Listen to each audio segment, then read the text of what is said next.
৭১-এর জামাতকে দেখুন। আমি তাদেরকে বলতে চাই, ৭১-এর জামাতকে দেখেছি, আপনারা চোখ খুলে ৯১-এর জামাতকে দেখেন, যাদের সহায়তায় ক্ষমতায় গিয়েছিলেন। আপনারা চোখ খুলে ২০০১ সালের জামাতকে দেখুন, যাদের সহযোগিতায় রাষ্ট্রীয় ক্ষমতায় গিয়েছিলেন। আপনারা চোখ খুলে সেই মজলুম জামাতকে দেখুন, যারা ফ্যাসিস্ট হাসিনার আমলে বুক পেতে দিয়েছিল রক্ত দেওয়ার জন্য নতুন বাংলাদেশের জন্য। নতুন করে প্রশাসনকে দলীয়করণ করা হয়েছে। কোন নির্দিষ্ট দলের ওই আওয়ামী লীগ বিএনপির প্রশাসন দিয়ে আগামী জাতীয় নির্বাচন সুষ্ঠু হবে না। অতএব লেভেল প্লেইং ফিল্ড সৃষ্টি করতে হবে এবং সঠিক জায়গায় ভোট প্রদানের মাধ্যমে জনগণের সরকার প্রতিষ্ঠিত করতে হবে। ওই যে হিন্দুস্তানের দালাল ছিল আওয়ামী লীগ, একইভাবে ওই আওয়ামী লীগের স্বৈরতন্ত্র আবার নতুন করে আরেকটা দল সৃষ্টি করতে চাচ্ছে এবং হিন্দুস্তানের আশীর্বাদ নিয়েই শুরু করতে চাচ্ছে। ওই যে ৭১-এর মিথ্যা চেতনার গল্প আর রাজাকারের গল্প বলতো, তারপর পালাতে হয়েছে দিল্লিতে, মনে আছে তো?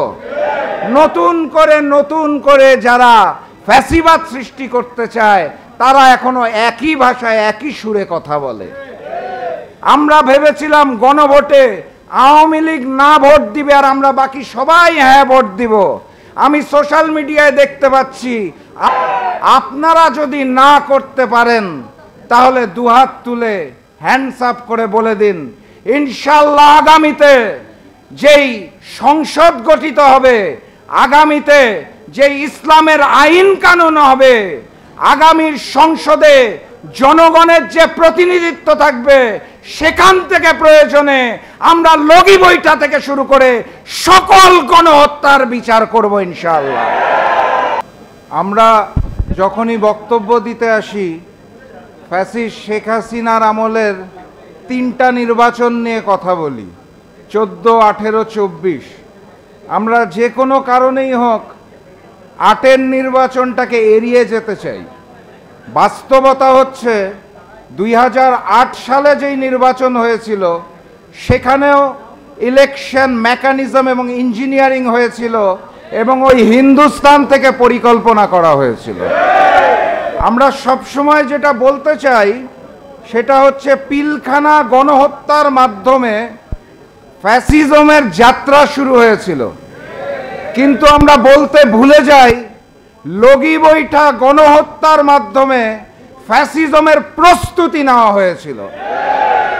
ফ্যাসিজমের যাত্রা যদি পিলখানা গণহত্যার মাধ্যমে হয়, তাহলে লগি বৈঠা গণহত্যা ওই হিন্দুস্তানের পরিকল্পনায় আওয়ামী লীগ এবং 14 দল সেদিন যেভাবে হায়নার মতো করে লগি বৈঠা নিয়ে বাংলাদেশ জামাত ইসলামের উপর ঝাঁপিয়ে পড়েছিল, সেটা ছিল তাদের ফ্যাসিজমের যাত্রা শুরু করার প্রস্তুতি। ভুলে গেলে চলবে না। এই অন্তর্বর্তী সরকার ক্ষমতায় আসার পর বারবার আমাদের বলেছিল যে তাদের দায়িত্ব নাকি 3টা। প্রথম দায়িত্ব ছিল তাদের বিচার। আমি তাদের ধন্যবাদ জানাই, তারা জুলাই গণ অভ্যুত্থানের বিচারের কার্যক্রম শুরু করেছে। গতিটা ধীর, কিন্তু শুরু করেছে। কিন্তু একই সাথে সাথে তারা অন্যান্য গণহত্যাকে অবহেলা করেছে।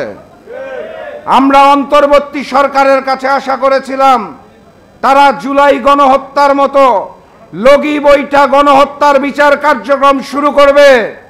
আমরা আশা করেছিলাম তারা পিলখানা গণহত্যার বিচার কার্যক্রম শুরু করবে। আমরা আশা করেছিলাম তারা শাপলা গণহত্যার বিচার কার্যক্রম শুরু করবে।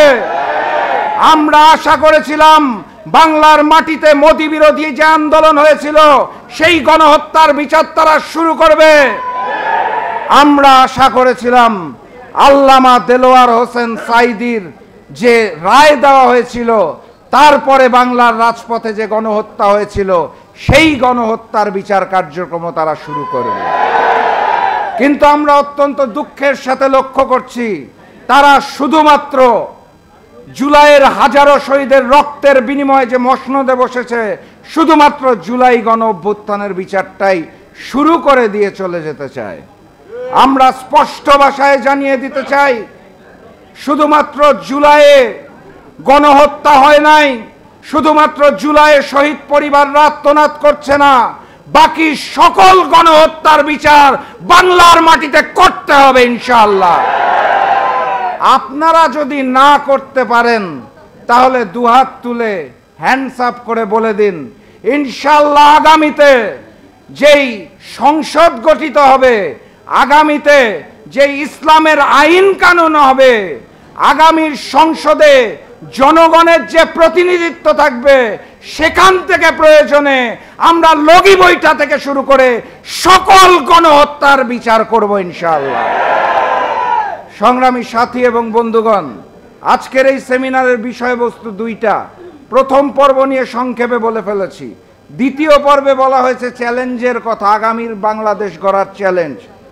আগামীর বাংলাদেশ গড়ার চ্যালেঞ্জ আমরা সবাই দেখতে পাচ্ছি, বুঝতে পারছি, দেখেও না দেখার ভান করছি, বুঝেও না বুঝার ভান করছি। আগামীর বাংলাদেশ গড়ার চ্যালেঞ্জ হচ্ছে, ওই যে হিন্দুস্তানের দালাল ছিল আওয়ামী লীগ, একইভাবে ওই আওয়ামী লীগের স্বৈরতন্ত্র আবার নতুন করে আরেকটা দল সৃষ্টি করতে চাচ্ছে এবং হিন্দুস্তানের আশীর্বাদ নিয়েই শুরু করতে চাচ্ছে। আগামীর বাংলাদেশ গড়তে হলে আমাদের কাঁধে কাঁধ মিলিয়ে ইমানদারির সাথে দুইটা কাজ করতে হবে। প্রথম কাজ, যেই হাজারো শহীদের রক্তের বিনিময়ে জুলাই গণ অভ্যুত্থান হয়েছে, সেই জুলাইয়ের সনদের আইনগত ভিত্তি দিতে হবে। আইনগত ভিত্তির জন্য গণভোট জাতীয় নির্বাচনের দিন সম্ভব?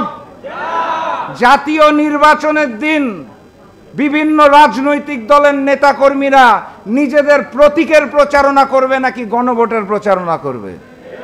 অতএব জুলাই সনদকে কোনোভাবে অপমান করার সুযোগ নাই। কথাবার্তা পরিষ্কার, এই নভেম্বর মাসের মধ্যেই গণভোট হতে হবে, হতে হবে, হতে হবে, এর কোনো বিকল্প নাই। দ্বিতীয় কাজ, ফেব্রুয়ারিতে যেই জাতীয় নির্বাচন অনুষ্ঠিত হবে, তার জন্য লেভেল প্লেইং ফিল্ড প্রয়োজন। আমরা দেখতে পাচ্ছি ফ্যাসিস্ট শেখ হাসিনার রেখে যাওয়া আওয়ামী দোসররা তো বসে আছেই, এর সাথে সাথে নতুন করে প্রশাসনকে দলীয়করণ করা হয়েছে। কোন নির্দিষ্ট দলের ওই আওয়ামী লীগ বিএনপির প্রশাসন দিয়ে আগামী জাতীয় নির্বাচন সুষ্ঠু হবে না। অতএব লেভেল প্লেইং ফিল্ড সৃষ্টি করতে হবে এবং সঠিক জায়গায় ভোট প্রদানের মাধ্যমে জনগণের সরকার প্রতিষ্ঠিত করতে হবে। শুধুমাত্র তাহলেই আমরা আগামীর বাংলাদেশ গড়তে পারবো। আপনাদের আশেপাশে যে ব্যানারগুলো আছে, সেখানে দেখুন উপরে লেখা আছে ইতিহাসের কালো অধ্যায়। আমি তো আমার দৃষ্টিতে দেখি বাংলাদেশ জন্ম হওয়ার পর থেকে এখন পর্যন্ত পুরাটা সময়ই কালো অধ্যায়। আমরা কালো থেকে ধূসরই হতে পারি নাই, সাদা হব কিভাবে?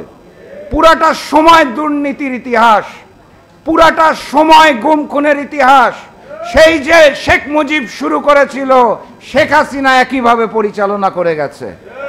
আমরা ভবিষ্যতে আর কালো অধ্যায় চাই না।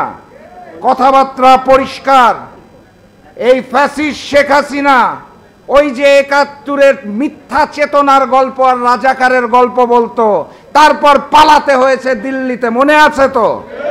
নতুন করে যারা ফ্যাসিবাদ সৃষ্টি করতে চায়, তারা এখনো একই ভাষায় একই সুরে কথা বলে। আমরা ভেবেছিলাম গণভোটে আওয়ামী লীগ না ভোট দিবে আর আমরা বাকি সবাই হ্যাঁ ভোট দিব। আমি সোশ্যাল মিডিয়ায় দেখতে পাচ্ছি আওয়ামী লীগের সাথে সাথে বিএনপিও না ভোটের প্রচারণা চালাচ্ছে। নতুন বাংলাদেশে এই সকল ফ্যাসিবাদী কায়দা চলবে না। তারা আমাদেরকে বলতে চায় ৭১-এর জামাতকে দেখুন। আমি তাদেরকে বলতে চাই ৭১-এর জামাতকে দেখেছি, আপনারা চোখ খুলে ৯১-এর জামাতকে দেখেন, যাদের সহায়তায় ক্ষমতায় গিয়েছিলেন। আপনারা চোখ খুলে ২০০১ সালের জামাতকে দেখুন, যাদের সহযোগিতায় রাষ্ট্রীয় ক্ষমতায় গিয়েছিলেন। আপনারা চোখ খুলে সেই মজলুম জামাতকে দেখুন, যারা ফ্যাসিস্ট হাসিনার আমলে বুক পেতে দিয়েছিল রক্ত দেওয়ার জন্য নতুন বাংলাদেশের জন্য। চোখটা খুলে দেখুন, শেখ হাসিনার কায়দায় কথা বলা বন্ধ করুন, না হলে শেখ হাসিনার মতো আপনাদেরও বাংলাদেশ ছেড়ে পালাতে হবে। সংগ্রামী সাথী এবং বন্ধুগণ, বক্তব্য দীর্ঘায়িত করব না, শুধু আহ্বান জানিয়ে যেতে চাই, আগামীকাল 3 তারিখ আন্দোলনরত 8টি দলের শীর্ষ নেতাদের বৈঠক আছে। বৈঠক থেকে কঠোরতম কর্মসূচি আসছে। রাজপথে নামার জন্য প্রস্তুতি নেন। নভেম্বরে গণভোট হতে হবে এবং আমরা আদায় করে ছাড়ব ইনশাআল্লাহ, এর কোনো বিকল্প নাই। আগামীর সংসদ হবে ইসলামের সংসদ, আগামীর সংসদ হবে কোরআনের সংসদ, আগামীর সংসদ হবে জনগণের সংসদ। তার জন্য প্রস্তুতি নিন। আন্দোলন শেষ হয় নাই, দেখা হবে রাজপথে, কথা হবে স্লোগানে। নতুন ফ্যাসিবাদকে আর মাথা তুলে দাঁড়াতে দেব না ইনশাআল্লাহ। সেই আহ্বান রেখে আমি আজকের মতো বিদায় নিচ্ছি। বিজয়ের পথে যাত্রা শুরু, জীবন অথবা মৃত্যু। আসসালামু আলাইকুম।